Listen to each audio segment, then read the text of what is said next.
I've been kayaking solo for about 5 years now.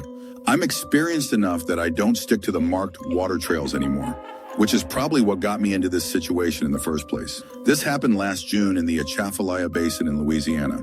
I'd driven down from Mississippi for a long weekend, planning to explore some of the less traveled channels that didn't see much boat traffic. The weather was humid but manageable, probably mid-80s if I had to guess. Overcast, which was actually ideal because it meant less sun exposure. I was looking forward to some real isolation out there.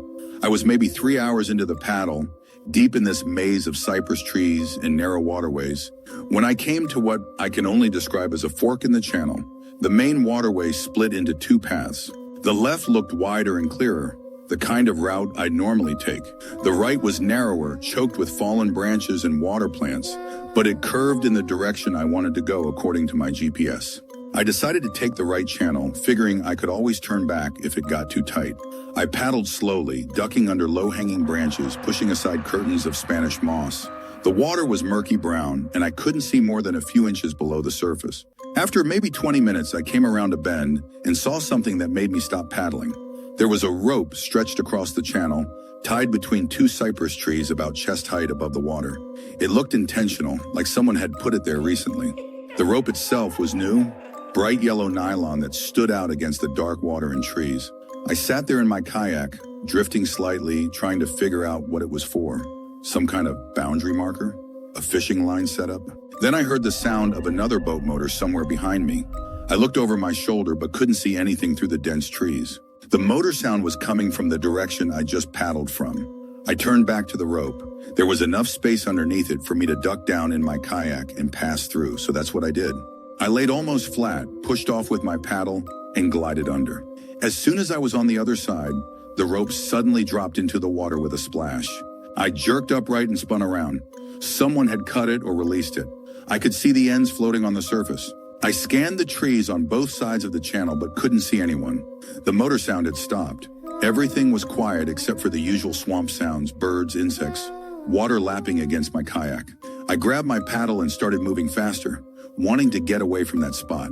The channel got narrower. I had to zigzag around fallen logs and cypress knees sticking up out of the water. After about 10 minutes, I came to another fork. This time both paths looked equally narrow and overgrown. I checked my GPS, but the screen showed I was in a blank area. No detailed map, just a blue dot representing me and a lot of gray space. I'd gone off the marked waterways. I chose the left path because it seemed to curve back toward where I'd come from. I wanted to get back to the main channel and get out of there. That's when I started noticing the markers. They were hard to see at first, but once I spotted one, I started seeing them everywhere. Small pieces of cloth tied to branches, all of them red. They were spaced out every 50 feet or so, always on the right side of whatever channel I was in. I stopped my kayak next to one and reached out to touch it. Someone had put these here recently. A chill went down my spine despite the heat. I heard the boat motor again, closer this time, and then I heard voices, at least two different people talking, but I couldn't make out the words. They were somewhere behind me, maybe 1 or 2 channels over. I started paddling faster. The red markers kept appearing, and I realized they were leading me somewhere, or hurting me. The channel I was following got so narrow that tree branches scraped both sides of my kayak. I had to stop several times to physically push through barriers of fallen wood and water plants. Then the channel opened up into a wider area, almost like a small pond surrounded by thick forest. There was a wooden dock jutting out into the water, old and half collapsed. And tied to the dock was a flat-bottom boat with an outboard motor. The boat was empty, but the motor was warm. I could see heat waves coming off it. Whoever had been following me was here. I sat in my kayak in the middle of this pond, turning slowly in a circle, scanning the tree line. That's when I saw him. A man standing in the shadows under the trees, maybe 30 feet away. He was wearing waders and a dirty t-shirt, holding a machete at his side. We made eye contact and he just kept watching me. "I'm lost," I called out. "Can you tell me how to get back to the main channel?" He didn't respond, just kept staring. Another man appeared next to him, also in waders. This one was older, maybe in his 60s with a long gray beard. He was holding a gaff hook. "You came in through the east channel?" the older man asked. "I don't know, I wasn't really keeping track." "The one with the rope," the first man said. It wasn't a question. "Yeah, there was a rope, I went under it." The two men looked at each other. The older one nodded slightly. "You need to leave now," he said. "I'm trying to. I'm lost. Can you just point me toward the main waterway?" Not that way. The older man pointed with his gaff hook toward the channel I'd come from. Different way. Only way now. He pointed to a channel on the opposite side of the pond, nearly hidden behind a curtain of hanging moss. The water there looked shallow and choked with weeds. That doesn't look passable, I said. It is, if you hurry. Something about the way he said it made my stomach drop. Why do I need to hurry? Neither of them answered. They just kept watching me. The younger one shifted his weight and adjusted his grip on the machete. I started paddling toward the channel they'd indicated, keeping my eyes on both men. As I got closer to the shore, a third man appeared from behind a tree. This one was younger, maybe early 20s, wearing camouflage pants and no shirt. He had something in his hands that I couldn't quite make out. Go, the older man said, now. I didn't need to be told twice. I paddled hard toward the hidden channel, pushing through the moss. The water was indeed shallow, barely a foot deep.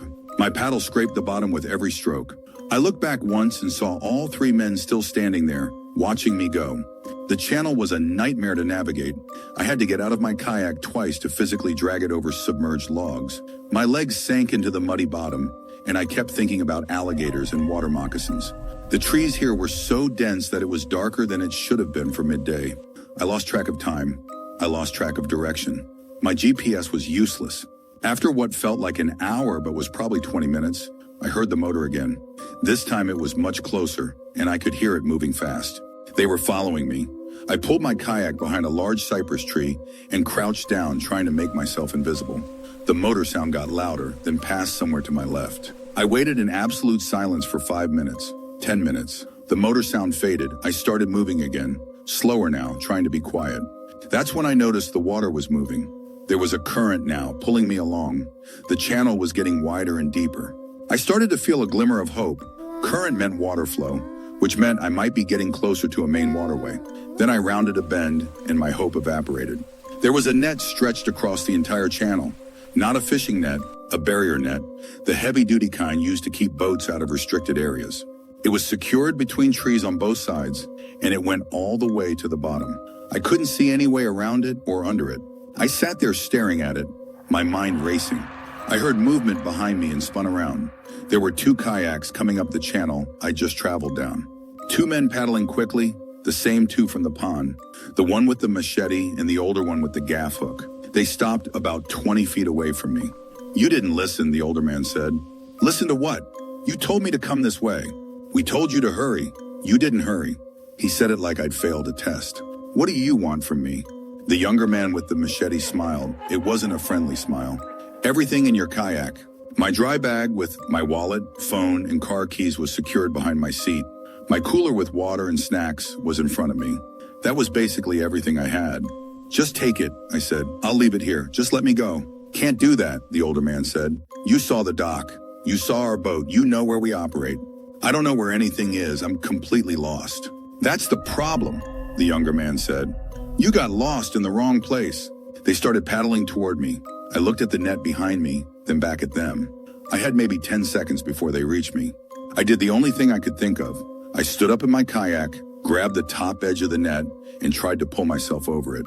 My kayak tipped and dumped me into the water. The current immediately grabbed me and pushed me against the net. I went under. My foot caught in something. I panicked, thrashing, swallowing murky water. My foot came loose and I surfaced, gasping. The current was strong here. I grabbed the net and pulled myself hand over hand toward the side, toward the tree it was anchored to. Behind me, I could hear the men shouting, but I didn't look back. I reached the edge of the net and found it was tied to the tree with rope. I couldn't untie it with wet hands and no leverage, but I could squeeze around the edge. I pulled myself between the net and the rough bark, feeling the bark scrape my skin. I kicked and wriggled and finally got through. The current grabbed me again and pulled me downstream. I swam hard, trying to angle toward the far bank. I could hear a motor starting behind me. The channel opened up suddenly into a much wider waterway. I recognized it. This was one of the main routes. I'd seen it on my map that morning. I made it to the bank and pulled myself out, lying in the mud and grass, completely exhausted. The motor sound was getting closer. I forced myself up and ran into the tree line. I was soaked, bleeding from a dozen scrapes, without my kayak or any of my gear. But I was on solid ground and I could see a road through the trees. I crashed through the underbrush and made it to the road. It was empty, just a two-lane parish road cutting through the swamp. I started running along it, not caring which direction. After maybe half a mile, I saw a truck coming toward me. I stepped into the road and waved my arms. The truck slowed and stopped. An older woman rolled down her window looking concerned. "You okay, honey? I need a phone, please. I was attacked in the swamp." She let me use her phone to call the sheriff's department. They picked me up 20 minutes later. I gave a statement, described the men, described the location as best I could remember. But here's the thing. When they sent a boat out the next day to investigate, they couldn't find the dock or the net or any of the markers I described. The deputy told me the swamp is a maze and I'd probably gotten turned around. That was 6 months ago. I haven't been kayaking since. I think about getting back into it sometimes, but then I remember those men. The way they had everything set up like a trap. I try not to think about the people who weren't as lucky, the ones who didn't make it past the net, the ones who listened when they were told to hurry and went exactly where they were directed.